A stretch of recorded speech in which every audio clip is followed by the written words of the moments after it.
Hello everyone. Welcome back to the Conscious Dream Shift podcast. Today's guest, her vibes. Her vibes are immaculate. You will never find anyone that has the same vibes as her. I found out about her through Instagram. She is a business coach, but also subconscious reprogramming coach. And what makes her different is the fact that she has a bachelor degree in neuroscience. Like, what?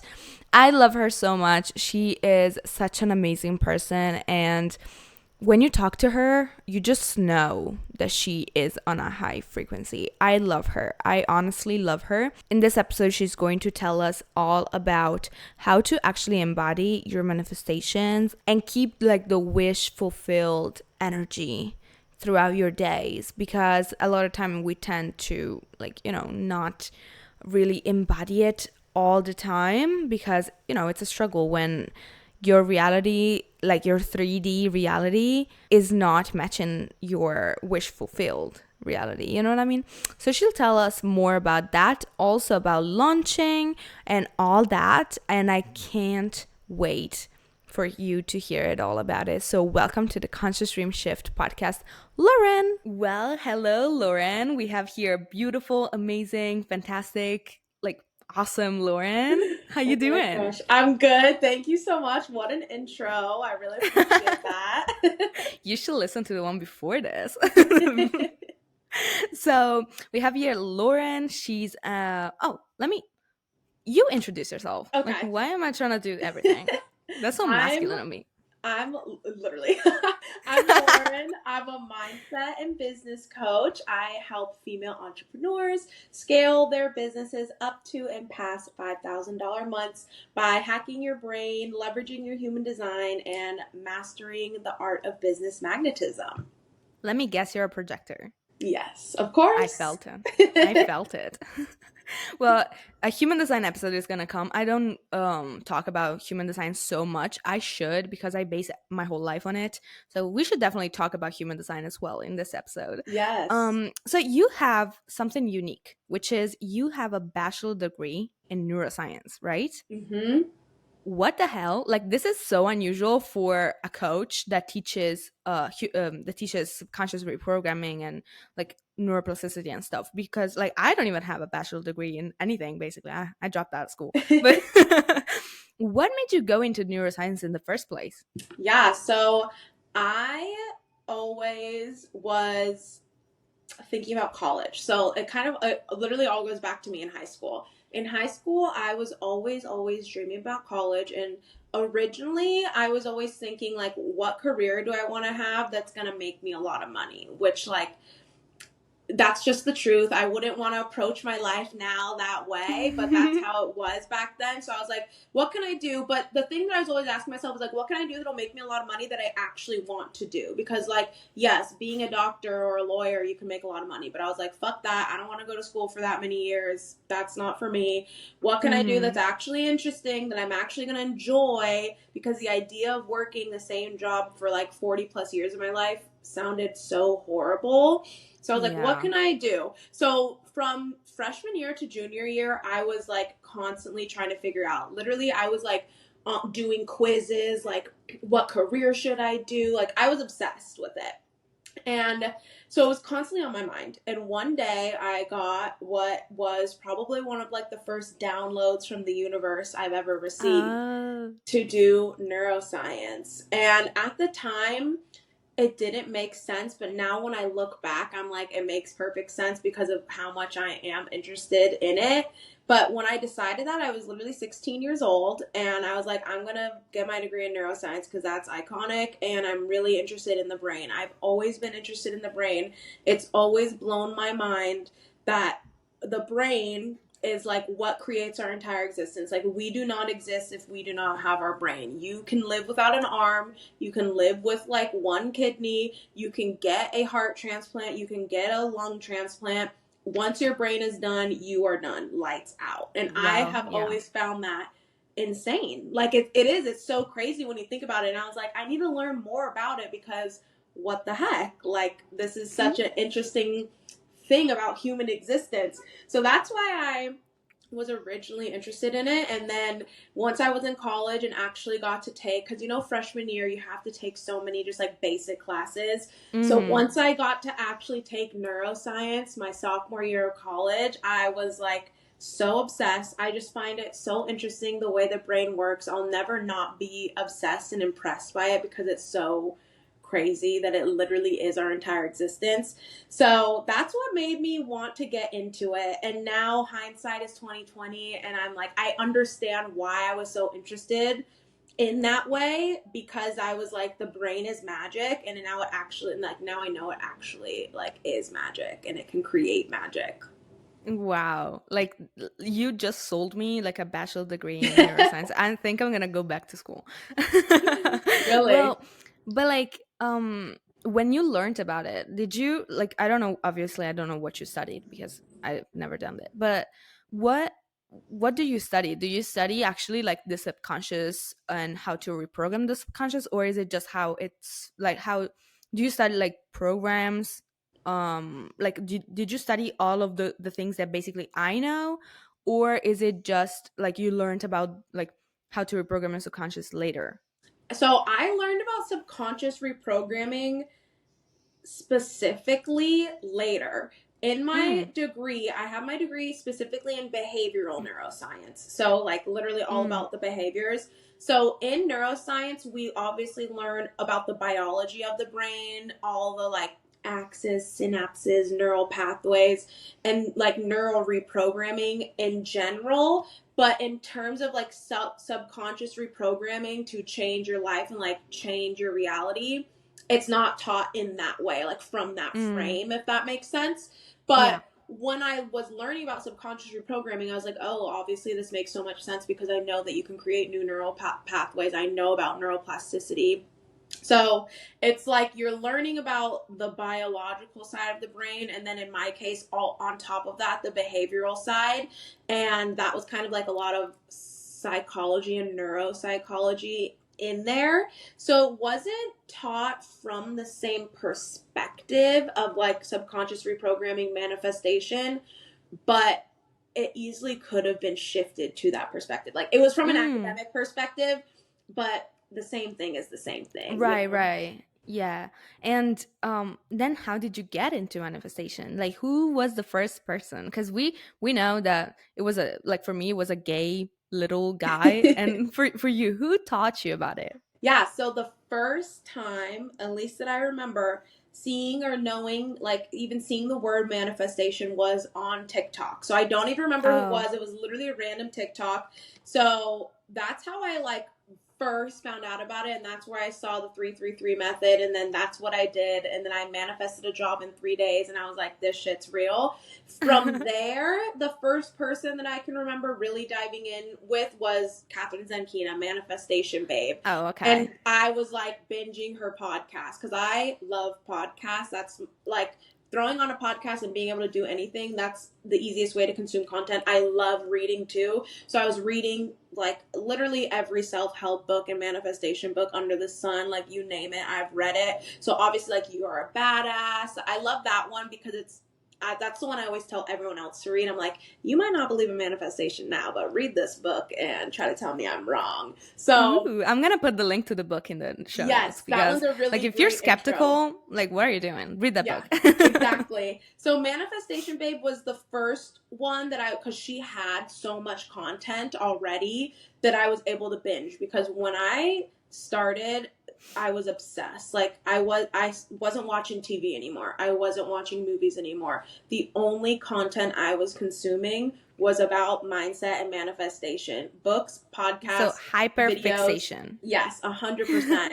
So like from there on I was like obviously looking up anyone that existed that talked about this, was consuming all of their content. So now I've like most manifestation people I'm like familiar with or have at least listened to a podcast or watched a video, but those were the what really got me started and what kind of was like the first gas in my tank to like really start me on my journey. Wow. Yeah, I remember when I learned about the word manifestation, um I remember like when I got like the desperate thing, and like I was desperate to make more money and I didn't know what to do. So I went to Instagram. I just typed manifestation and she's the first one that popped up. So that's, yeah, I learned a lot from her, but I don't think I learned that much from her in the beginning. Like I wasn't binging stuff. I was just reading books on the science of it. And then like I never read, for example, the book you mentioned, because I was like scientific. I wanted to know about it scientifically. Yeah. So yeah. And talking about manifestation and being desperate, so when we get into the desperate energy, obviously we don't manifest, like, duh. But like, what would you say to a person that obviously needs to, for example, make money, or needs to get a job, or needs something, but it's not, they're not manifesting? Because what you might say is like, well, act as if you got it, but when you don't have money, it's very hard to do that. Yeah. And I know for a fact, because I just didn't know what to do. Because it's like, okay, I should act as if I had money, but then so many things come up and I don't know how to manifest and stay in that wish fulfilled moment. So what would you say? So, a couple things. The first, like, perspective. Okay, so I would say first, shift your perspective. Second, shift your actions. And third, shift, like, what your beliefs are. So, the first, like, perspective shift that I like for this is if you are feeling desperate for something, or like you're manifesting something and you're constantly thinking about it. For, let's use the example of money. The perspective or thing that I like to remember and remind other people is, when you think about it scientifically, energetically, if you have energy, like, the more energy you're pushing at something, you're actually pushing that thing away. It's not coming closer to you. Like, if someone screams in your face, you're going to take a step back. You're not going to lean forward. But if someone's being like coy and like mysterious and not projecting energy at you, you're going to step closer to learn a little bit more. So stop projecting so much energy at the thing that you want, and that's actually going to make that thing come to you. Shifting your action. So something that is important when you feel like you need money, is like sitting down and getting really clear on your finances. That was something that I had, like, money mindset blocks. Obviously, we all have them. And that was like, when I started manifesting, that's what I was obsessed with. I was like, money, money, money. I'm manifesting money. This is all I care about. I just want money. And at the time, I had a high, Same. well-paying, literally, I had a high, well-paying job in healthcare, but I had such a scarcity mindset that I was literally acting broke. You can ask any of my friends. Like, they would always say I was the cheapest person ever. They'd be like, let's do this. I'm like, I don't have money. Like, I'm not doing this. I'm shopping in the sale, yada, yada. And like, I believe in a sale and I believe in a discount because that's just smart. But I had to shift my perspective and realize I have money, okay? Was I making six figures? No, but I was making well enough to live in San Diego in an apartment by myself. I wasn't living at home anymore, to have my car, to go and be social and hang out with my friends, to furnish my apartment, to buy a cat that's like pretty expensive because he's, I love ET. Like, I can't like go and like, please hype up a ET. Like, it's so cute. Yeah, Oh my god. everyone. So I know adopt, don't shop, but sorry, I needed him and you can't adopt Sphinx cats, okay? So, like, I had him. I could afford to have a pet. I had money. And that was something that I wasn't admitting to myself. So when you feel like I need money, look at your life. How much money do you actually have? Are you living on the streets, or do you have a roof over your head? Because you probably have way more money than you're perceiving it in your mind, and that's going to change your perspective and change the way that you approach having that. In terms of like how to act like you have it even though you don't, it's not about spending money that you don't have. It's about acting like the version of yourself who has the money that you want to have. So how I have done this in my life is I always tell my clients, write down exactly how you see yourself acting, exactly how your day-to-day life would look if you're making X amount of money. And of all those things you wrote down, whatever you can implement into your life right now, do it. For me, I used to say, Like, I wake up in the morning, I meditate and I journal and I do breath work because I have time in my day because I'm not working a draining 9 to 5 anymore. I like go to yoga and Pilates and yada yada. At the time, I couldn't afford a Pilates membership because that shit's like fucking $200 a month, which I don't even know what Damn. that means. So 200 plus, like literally there are some studios that are like 350 a month. I don't know what it means. I forget how expensive the US is because here in Italy, it's like you would never see that. Like nail techs for like $200. What? We pay like $20. Yeah, Like what? no. So that's like the thing. So I was like, obviously, I don't have the money right now to, or it wouldn't be smart for me to be paying for this Pilates studio. For me, I'd rather invest in a course or a coach any day. And that's what I have done. That's where all of my disposable income has gone for the past 2.5 years has been to mentorship because that's personally what I find the most valuable. And I know that's going to get me to what my goals are. But whatever is whatever is most valuable to you, put your disposable income towards that and then save all the rest. Be really intentional with your money and show up, do the actions that you can do today. So I could wake up and meditate. That's free. I could journal every day. That's free. I could focus on my mindset work every day. That's free. I could go on walks. I could do a workout at home. Like there's so many things that are free that you can do and actions that you can take that are aligning you with the version of yourself that has that money. It's just that so often people don't understand that they're keeping themselves stuck by complaining about not having money, but then not taking any other action to get in alignment with the money. Yeah, because like pro tip, your subconscious doesn't know that it's not real. So if Exactly. you're working out at home and want to pretend that you're working out in a very fancy gym that you're dreaming of, do that. Like pretend you're doing that. Like imagine what the carpet feels like smells like, or like what kind of gym tools you're using, whatever it is that you're dreaming of, like do that. Your subconscious will never know. Like I will not tell them. So just let's do that. Yes. And if you're trying to manifest money and you have a purse, just pretend that that purse is a Birkin. Like, because Birkin is like my goal, like my life goal. Once I have Birkin, I could die. Same.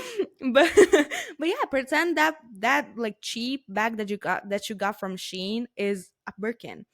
Who cares? Like nobody's gonna know that you're pretending to do that, but your action will be like, oh, the way I put it down is way more careful than the way I would put my like my cheap bag. Like Yeah. just do that. It's going to get ingrained in your head. It's definitely not gonna make a change in like a day, but it will definitely do something for your subconscious. 100%. I love that. Speaking of how to apply all of this to business, because sometimes people don't know how to actually apply it like in a daily life. How do you go about making money from the business? And most specifically, how do you go about launching and be sure and safe that you're going to have people actually buying into it and not hear like crickets for the next 5 months? Hey, are you a coach, a business owner that's looking to run their business full time and making thousands and thousands of dollars out of it every single month? Then you're going to be thrilled to know that the doors to CDS Academy are finally open. And for the occasion, I chose to give out a free 30-minute masterclass on launching your business and reprogram your subconscious mind in order to hit every single goal you've ever wished in business and in life. You can either DM me on Instagram Cashflow to watch it immediately, and it's Cashflow all together, all in caps, or you find a link to it in the show notes of this episode. I'll see you on the other side. Yeah. So this is a combination of mindset and strategy, which I think and what I preach is that you need to have both. You can't have the level of success you desire without both of those. So first of all, for a launch, it really depends. It depends on what kind of launch you're going to do. Some people do like doors open, doors closed launches. Some people do evergreen launches. So it depends on what kind of launch you want to do. But in terms of making sure you're not going to get crickets, I first want to say, like, if you do get crickets, that's okay. People get crickets. There are people that are multi six-figure income earners that get crickets. I literally was listening to a podcast the other day of a business owner who said she had crickets the first 3 days of her launch, and then she did some mindset work and figured out what the issue was, and then she had a 100K launch. So don't let what you expect to happen versus what actually happens make you lose faith in what your original vision was. Like, that's where the mindset work comes in. First of all, you have to be fully prepared to receive that. So if you're launching something and you want to make, let's just say $20,000, because I'm not about this whole 6-figure launch stuff. That's not realistic for new entrepreneurs at all. Yeah, it literally made making like 10 grand from your business, from like when you were at zero, make it look like it's like $2. Yeah. Like 10 grand, $10,000 from your first launch, and you just launched. It's amazing. Like, Yeah. like, I hate the fact that they keep doing all of these income claims when they've been working on it for 6 years on it. And it's literally like, it's so frustrating. Go on, sorry. Yeah, so you don't need to make 100 grand in one launch, okay? One day you will, but if you're just starting out, that doesn't fucking matter. If you make $2 off your first launch, that's a win. Making any amount of money as an entrepreneur when you're starting is a win. And you need to be in the mindset of that, because if you're not going to celebrate it, and you're not going to call more into your life. But in terms of a launch, you first of all obviously want to have everything planned out. You want to have your goals, okay? So many people I have talked to before say that they don't like setting goals because they're afraid of not achieving them. That's the stupidest reason I've ever heard in my life. That literally makes no sense. So set your goals. If you don't achieve them, life goes on. It's not like the Grim Reaper is going to come and decapitate you if you don't hit your goals. So just set them. Set a goal that feels like a little bit of a stretch, but still in your wheelhouse. That's how you set a good goal. You don't want to set a goal of something you've already done. If I've already had a 10K launch, I'm not setting the goal for 10K for my next launch. I'm at least doubling it, probably quadrupling it. So set a goal and get very clear about who you want in this program or whatever you're launching. Get clear, like, who do you want to buy this? Who is this for? Get clear on why they should. You are, at the end of the day, as an entrepreneur, you are providing a service for someone else. You are helping other human beings. Money comes from humans. So get clear on how you want to help other humans. Otherwise, you're coming from selfish energy and you're not going to get abundant energy back. Have some sort of strategy. So people will have email strategies. I personally do have an email strategy, but I don't say this is necessary because I know that can feel overwhelming for newer entrepreneurs or people who don't have like a email list set up or anything like that. So that's not a necessity, but if you do have an email list, 100% use that to your advantage and utilize that. Have some sort of launching strategy, have your marketing materials ready. And the biggest thing is having leads and doing lead gen and engaging with people. So you will know, so many people act like you just launch and it's blind and that's the only option. You can go into a launch having an idea of 5 to 10 plus people that you think / expect to buy whatever you're launching. If you do lead generation, if you do engagement, if you're actually involved with your audience and the people that you follow and who you want to be buying what you're offering, you can enter a launch with much more confidence just by doing that. So having those strategies in place is going to make you feel more confident, and doing the mindset work, doing the nervous system expansion work. If you're calling in a bigger amount of money than you've ever received in your life, you need to have your nervous system prepared for that, or you're never going to receive it, or it's going to be a shit show when you do receive it because your nervous system is going to go completely out of whack.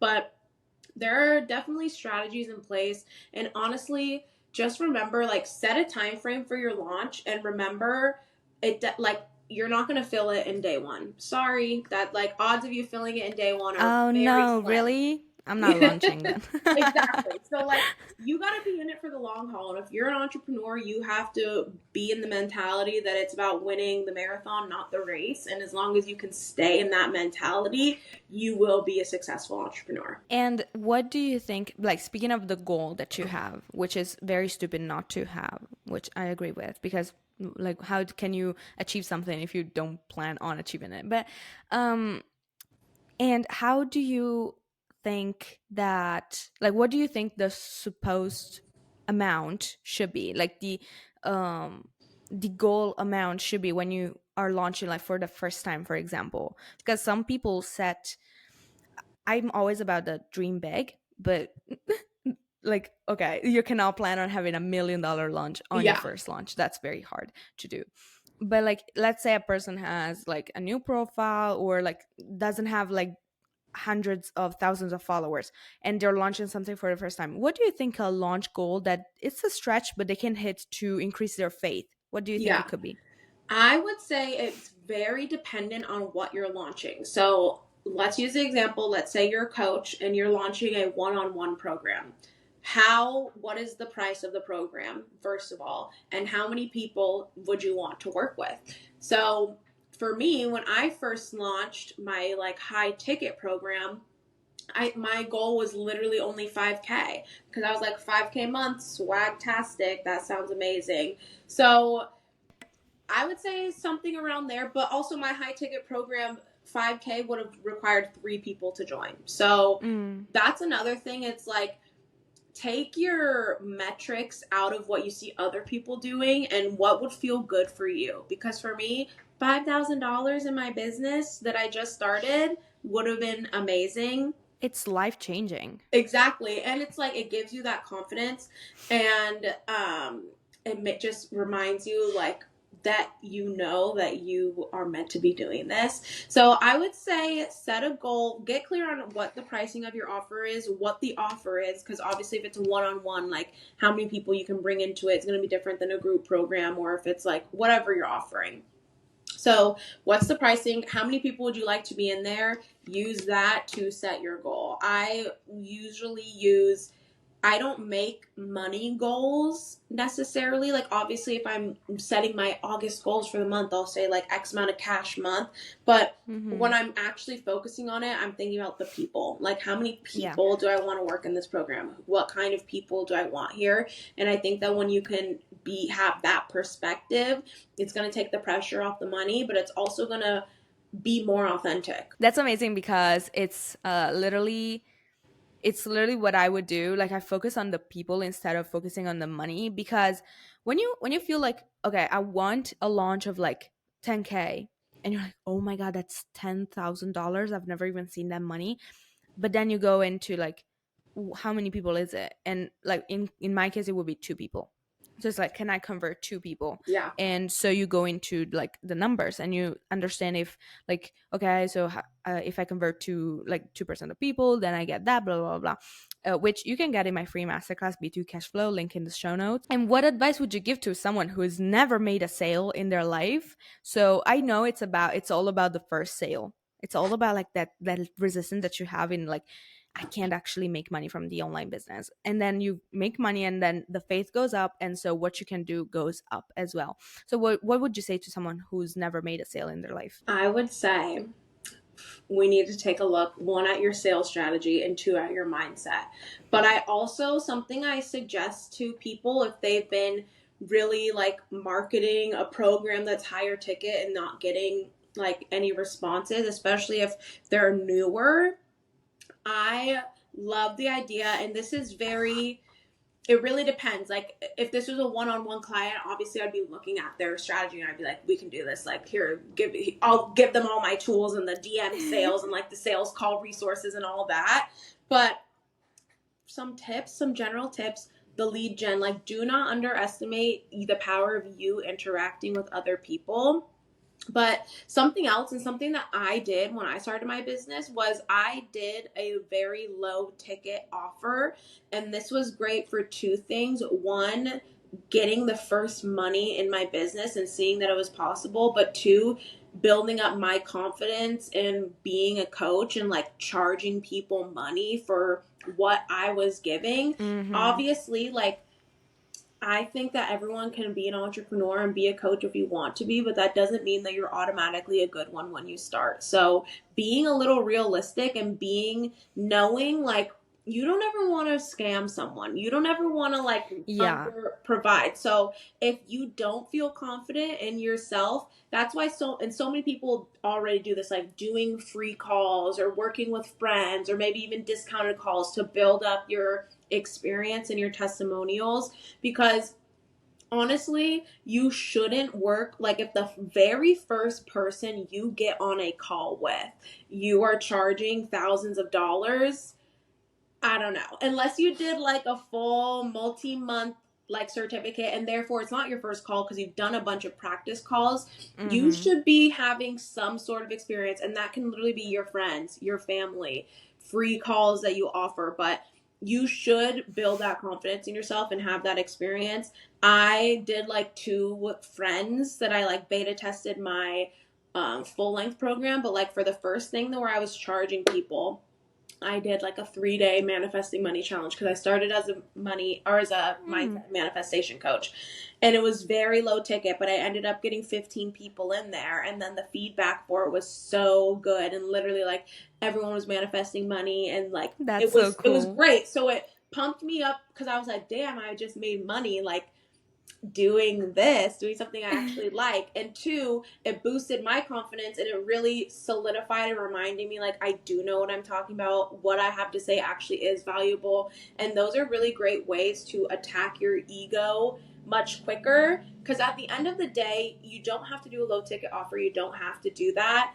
But you still need to attack your ego. You still need to check in with the mindset. By me doing that was how I was able to check in with my mindset and build that confidence. So if you don't want to offer something low ticket, you still have to get into your mindset, into your confidence, and really be 100% sure that what you're offering is equal, not even equal, more than the value of the price of what you're offering it at. That is definitely going to help you get to your first sale, but then of course you have to have like sales knowledge, you have to have strategy.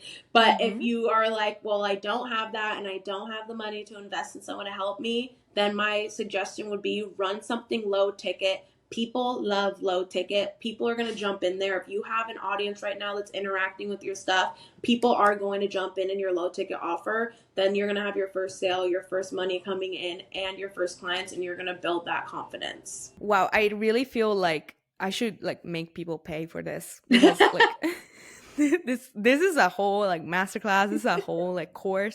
Like your advice is so amazing, Thank and we're you. gonna do a little game to end this. And Yay. it's like, would you? I don't want to call it would you rather. It's like would you advise better? Okay, Okay, yeah, would yeah. you advise to someone that's just starting out having high ticket or low ticket? You just answered out. It's low High ticket, ticket. right? Oh, well, no, I would say, Oh, okay. okay, so just starting out, like, I would say run a low ticket thing to help get your foot in the door, and that's kind of like, I wouldn't tell anyone start with that. That's what I suggest to people who Okay. have been selling and like have been getting crickets. And then I'm like, okay, maybe try this just to Oh, like okay. revamp the audience. But I would say start with high ticket because, well, it depends what your goals are. But so many people are always like, I want to make 5K a month, I want to make X amount a month. Then you need to have high ticket. If your goal is not that, if you don't have that high of income goals right now, then low ticket. But yeah, so I guess it definitely would depend on your income goals. Well, obviously, you can still make a lot of money just with low ticket. I've seen people do it. It's just a lot harder because you need more eyes and more Yeah, people to you would need to convert. have a really big following. Yeah. Anyone can make money low ticket for sure, but if you have, you would need a massive following that's actually really engaged with Yeah. you. So it would really, really depend if someone asked me that, like personally, and they were like, I have a business, what do you think I should do? I would say, what are your income goals and how many eyes are on your business? And then that would Yeah. determine. And would you rather or would you advise multiple offers or just one offer? One offer when you're starting out. Yes, that's amazing. I would say before you're million, don't do more than one offer. And I by one offer, I guess you don't either, but we don't mean like just like you cannot sell something low ticket. Like something low ticket is still, I consider low ticket stuff as Yeah. lead magnets. Like is either a freebie or a low ticket Yeah, thing. It that's doesn't like make your really that funnel. much of a difference. Yeah, to me it's my funnel. Like I have a $27 mini course. That's a funnel. Like that's a part of my funnel. So it's Yeah. not like an offer for me. But yeah, I have my own academy, and I'm not gonna have like a membership or another program or whatever until I get to my $1 million. And would you advise Instagram or TikTok? This one is hard. I usually advise picking the one that you're going to be the most active on and Mm. sticking to that one until you feel ready to do both. I personally think that Instagram is better for selling high ticket, but Mm. TikTok is better for getting more eyes on you and like bringing more people into your world that potentially could turn into high ticket people.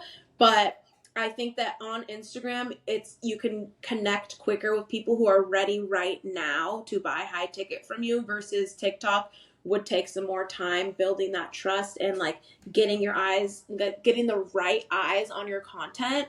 So I would say it depends on what your goal is. Because I do see a lot, like, I think TikTok is so good for growing your community. I'm about to start like going in on my TikTok strategy and like growing there as well. But I think that you have way better luck selling low ticket on TikTok, and that is a Mm. situation where when you have a lot of eyes on you, you can make a six-figure income just from a low ticket offer on TikTok, but you have to grow that community first. So if you're looking to make money now or this year and not having to dedicate to growing your community first, I would say Instagram. Mm-hmm. And would you advise YouTube or podcast? Um, Where you're ooh. biased because you love podcasts. Yeah, I love podcasts, and like I personally like podcasts because I like that I can put them on and like go for a walk, clean my house, cook my dinner versus YouTube it's like you have to be watching it. Um so I'm not sure. I feel like I don't know. I don't know, is YouTube dying? Is it still popular? Like I'm not sure. What? Like my favorite platform is YouTube. What are you talking Okay. about? Okay, so Yeah, no, honestly, YouTube is not dying. You I guys, think YouTube is not dying. those are completely equal then. If YouTube is still like, and I use YouTube, like I watch some podcasts there, none of my like self-help ones, but like my little Mhm. gossip hot topics podcasts. Ooh. So like I still use YouTube for sure, but yeah, so I guess I would say those are probably 50-50. I don't think one is better than the other, and obviously Okay. you can have a podcast on YouTube as well. So Well, I personally, for someone that's just starting out, I would advise podcast because it's a lot easier, even like easier. to edit. Yeah. Like if you don't do the video version, which I guess if you do the video version, you upload it to YouTube. But when you have the video version, sometimes you have to sync the audio and the video, and you have to cut it and maybe add something in the middle instead. And also you cannot chop it like a podcast episode. Yeah. A podcast episode, you can just go, I don't know, into CapCut, for example, and you can chop either part. They will never know you cut it because it's literally unperceivable. But if you do it on YouTube or like on a video, you're gonna teleport every time you say something, and it's gonna look like a YouTube poop. So we're Yeah. not gonna do that. But yeah, for someone that's just starting out, I would advise podcast, and I guess that's the same for you. Yeah, I agree. Okay, and this was so amazing. Like I feel okay, you guys. Now that you watched it, send me like on Stripe. There's the link in the show notes. Like $500. And I would definitely want you back on the podcast. And I want to ask you, what are your short-term goals for your business and your long-term goals for your business? Okay, let me start with long term. My long term goal for my business is, I mean, oh gosh, I guess this is partially long term. I think about my extended future so often. So I have like so many plans for what I want to do just in life in general. Like eventually I want to have a charity fund, and like that's where I would be funneling my money Oh, into. But for now, my long term goals in business is to create a group program so I could hold more people, but it would still be very, very high value, high touch because I do value that. I've done so many courses and programs, so I know what I like and I know what I don't, and I'm definitely going to be implementing what I like and growing my audience. I'm going to be launching, this is an exclusive, but I want to Ooh, be okay. launching, I'm hoping in September, a like community group for female entrepreneurs to connect. And this will be, in my head, it's kind of like a new social media platform for entrepreneurs. So it won't be like people selling in there. It's like a place to actually connect, share ideas, find people to collaborate on podcasts and things Oh, like I that. love it. So, like, creating community is a big part of what I want to do with my business. And then just truly helping as many women as possible thrive in business that want to thrive in business. So, that's my long term. My short term goal is I'm hoping to fill and close the doors to my one on one in August because I do have very limited spots open. And then I'm designing and planning to launch the group program before the end of this year. So that'll be exciting. Oh, wow. And is the community is actually very interesting, like coming in. Is it paid for or is it gonna be free? Free, completely free. You know Oh, and me, is it I'm always having yeah. free stuff. Yeah, like I'm like, girl, like you're giving it away, I guess. Yeah, for And now I want it to be free. Obviously, like I would love for I'd love eventually for there to be so many members there that I could like create an app, and then maybe I guess the app would be like probably free, but then maybe some sort of paid upgrade to like upgrade. I don't know. I just don't like that community thing is because I want to create a community. I personally, since becoming an entrepreneur, have craved and wanted to connect with other like-minded women that are entrepreneurs. So that's not a monetary thing for me. It's just like mm-hmm. my human like desire and what I want to do. I feel like so much of what I do in life isn't monetary. It's like honestly I have to remind myself like, okay, let me monetize this thing because like let me make some Yes. money. But I just truly like love talking about these things. I love interacting with people. So it's like really just out of passion projects. But yeah, so the community will be free.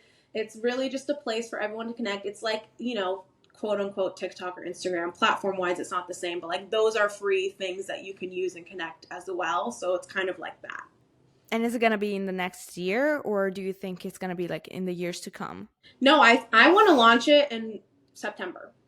Oh, then why don't you create a wait list? I'm gonna put it in the show notes. Okay, I'll do that. So, like, in case anybody wants to join, they can just join through the Yes. waitlist, and then you're gonna have them. And finally, when can our listeners find you? Yes. Okay. Everyone can find me on Instagram at Elevate with Lauren, ELOVATE. That's also my TikTok handle. Right now, like in this very present moment that we're recording this, I don't post that much there, but by the time this gets uploaded, I'll probably be on my TikTok game more. So go follow me over there as well. And then my podcast, The Elevated Podcast, and I am going to have Sarah as a guest. So by the time this is out, maybe hers will be out. If not, keep your eyes peeled, but you can also tune in there. It's so funny that when we recorded our episode before this one, and I literally said you can follow me on YouTube. It's not active right now, and she said TikTok. It's so funny that earlier she said, "Is YouTube still alive?" And I'm literally like a raging fan of YouTube. I love it. And so it was so great to have you on. I hope to have you on again to talk about human design because there's no time now to do that. Yes. And yeah, see you. Thank you. Bye. Bye.